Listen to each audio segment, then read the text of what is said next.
Swedish Midsommer festival, where a seemingly pastoral paradise transforms into a sinister, dread-soaked nightmare as the locals reveal their terrifying agenda. You know, before we get started on this one, it just feels like something is missing. Yes, flower crown, thank you, and of course, mushroom tea.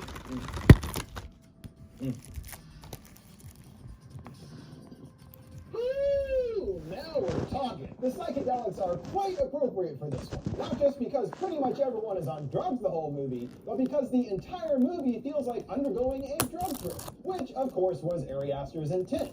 This is a really interesting one for a number of reasons, especially being set almost entirely during the oppressing long Swedish days.